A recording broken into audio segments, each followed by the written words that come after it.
শুক্রবার সকাল 5:30টার দিকে প্রথম ট্রাক চলে আসে। প্রথম ট্রাকের মাটি ফালানোর পরে সেটা নিচেই চলে যায়। যেহেতু বেড়া দেওয়ার পরেও নিচের দিকে কিছু গ্যাপ ছিল, এজন্য আমরা দুইজন নিচে নেমে সেখানে গিয়ে বস্তা করা শুরু করি। তারপর সেই বস্তাগুলোকে নিচের দিকে সুন্দরভাবে সারিবদ্ধভাবে দিয়ে দেই, যাতে করে নিচে দিয়ে কোনো মাটি বের হতে না পারে। এরপর ধারাবাহিকভাবে মাটির ট্রাক আসতে থাকে, কিন্তু এটা দুঃখজনক বিষয় হচ্ছে তাদের লেবার কম থাকার কারণে এক একটা ট্রাক আসতে প্রায় 1 ঘন্টা সময় নিত। যদি অনেক বেশি শ্রমিকের মাধ্যমে কাজটা করা হতো তাহলে আমরা একদিনে মাটি ফালানোর কাজটা কমপ্লিট করতে পারতাম, কিন্তু তারা প্রত্যেকটা ট্রাকের মধ্যে মাত্র 2 জন করে মাটি ভরাটের কাজটা করতেছিল। যাই হোক, এরই মধ্যে ট্রাক আসতে দেরি হওয়ায় আমরা দাসকান্দি বাজারে যে টিউবওয়েলটা ছিল সেটার পাকাটাকে পরিষ্কার করে দেই। এই জায়গার মধ্যে শ্যাওলা পরে জায়গাটা অনেক পিচ্ছিল হয়ে গিয়েছিল। আমরা কিন্তু যথেষ্ট পরিমাণে বাঁশ দিয়ে এখানে ঠেস দেওয়ার চেষ্টা করেছি, কিন্তু তারপরে মনে হলো এখানে যদি আরো কিছু রশি দিয়ে টানা দেওয়া হয় তাহলে বাঁধটা অনেক বেশি শক্ত হবে। এজন্য আমরা যে মোটা গুনাটা এনেছিলাম সেটা দিয়ে আরো কিছু টানা দেওয়ার ব্যবস্থা করি। এই টানা দেওয়াটা অনেক বেশি কাজে লেগেছিল। যখন আমরা পরিপূর্ণভাবে ভরাট করি তখন সেটা টের পাই। আরেকটা কথা বলে দেই, আমাদের এই কাজের সাথে অনেক শুভাকাঙ্ক্ষী ভালোবাসার মানুষগুলো কিন্তু আমাদেরকে সার্বিকভাবে সহযোগিতা করেছে। সেখানে যুবক থেকে শুরু করে অটো ড্রাইভার এবং অনেক বয়স্ক মানুষও ছিল। আমরা যখন খেয়াল করলাম গাড়ি আসতে অনেক বেশি দেরি হয়, এজন্য যেখান থেকে মাটি পাঠানো হচ্ছে আমরা সেখানে যাই। তাদের লোক সংখ্যা কম হওয়ার কারণে আমরাও চেষ্টা করি তাদেরকে একটু সহযোগিতা করার জন্য, কিন্তু ওই জায়গাটা গর্তে হওয়ায় এবং কোনো বাতাস না থাকার কারণে এত বেশি তাপ লাগতেছিল যেটা আমাদের কাছে অসহ্য লাগছিল। এই জন্য দেখা যায় একটা ট্রাকের মধ্যে কিছুক্ষণ একটু শরিক হয়ে আমাদেরকে চলে আসতে হয়। আমাদের হিলফুল সংগঠনের কাজের শক্তি এবং সৌন্দর্যের জায়গা হচ্ছে এই ছোট ছোট পোলাপানগুলো। আজ থেকে 5 বছর আগে যারা এরকম ছোট ছিল, আজকে তারা হিলফুল সংগঠনের নিয়মিত সদস্য। আজকে যারা এই ছোট বয়সে কাজ করতেছে, ইনশাল্লাহ তারাও একদিন আমাদের সংগঠনকে অনেক দূর এগিয়ে নিয়ে যাবে।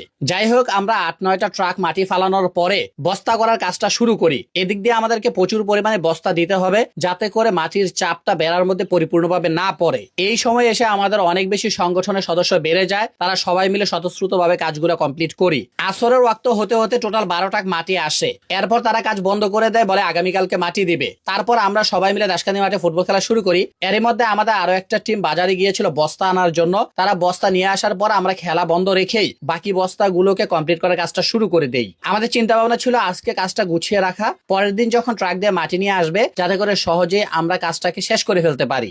যাই হোক, প্রথম দিন ফজরের পর থেকে মাগরিব পর্যন্ত কাজ করার পর এই হচ্ছে আমাদের কাজের আউটপুট। পরের দিন সকাল 6টা থেকে আবারও কাজ শুরু হয়ে যায়। যেহেতু আজকে রবিবার ছিল, এজন্য সদস্য সংখ্যা একটু কমই ছিল। তারপরে যতজন ছিলাম তারা আমরা কাজটাকে এগিয়ে নিয়ে যাই। আমাদের সদস্য সংখ্যা কম হওয়ার কারণে জাকির কাকাও আমাদেরকে কাজে সহযোগিতা করেন। যেহেতু মাটির স্তরটা মোটামুটি রাস্তার কাছাকাছি চলে এসেছে, এজন্য আমরা চেষ্টা করেছি মাটিগুলোকে যথেষ্ট পরিমাণে চাপিয়ে দেওয়ার জন্য।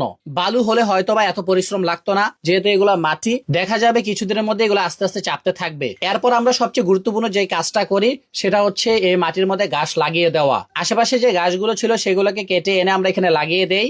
আমাদের মনে হয় সবচেয়ে বেশি ইফেক্টিভ জিনিস এটাই হবে। গাছগুলো হয়ে গেলে দেখা যাবে বৃষ্টি হলেও মাটি ভাঙার পরিমাণটা অনেক কম হবে। রাস্তার দক্ষিণ পাশের কাজটা কমপ্লিট করার পর আমরা উত্তর দিকেও 3 ট্রাক মাটি দেই। কিন্তু এটা মজার বিষয় হচ্ছে এদিক দিয়ে গাছ থাকার কারণে অনেকেই জানতো না এদিক দিয়ে রাস্তাটা ভেঙে অনেক বেশি চেপে গেছে। যখন আমরা গাছগুলোকে কেটে মাটি দেওয়া শুরু করি তখন বুঝতে পারি যে এদিকের রাস্তার অবস্থা কত খারাপ ছিল। তবে এই পাশে আমরা প্রচুর পরিমাণে বস্তা দেওয়ার চেষ্টা করেছি, যাতে করে মাটির চাপটা বস্তার মধ্যেই থাকে এবং সহজে সেটা ভেঙে না যায়। আলহামদুলিল্লাহ, 2 পাশের কাজটা মোটামুটি কমপ্লিট করার পর আমরা বেড়ার পিছন দিকে আরো 3 ট্রাক মাটি দিয়ে দেই, যাতে করে বেড়া এবং বাঁশের উপরে চাপটা কম পড়ে। এবং সেই মাটিটাকে আমরা নিচে নেমে সুন্দরভাবে প্লেস করে দেই। এবং দ্বিতীয় দিন আরো 8টা ট্রাক দেওয়ার মাধ্যমে টোটাল 20 ট্রাক মাটি দেওয়া হয় এই জায়গাটার মধ্যে। আলহামদুলিল্লাহ, পুরো কাজটাকে গুছিয়ে নেওয়ার পর আমরা রাস্তার উত্তর দিকে এই গাছগুলোকে লাগিয়ে দেই। এগুলার একটা ভালো গুণ হচ্ছে এগুলা ডালা লাগিয়ে দিলেও হয়ে যায়, আর গাছ থাকলে দেখা যায় রাস্তার ক্ষতিটা মোটামুটি কম হয়। পরের দিন অর্থাৎ সোমবার সকালবেলা আমরা 1 ট্রাক রাবিশ দেওয়ার মাধ্যমে এই কাজটাকে কমপ্লিট করি।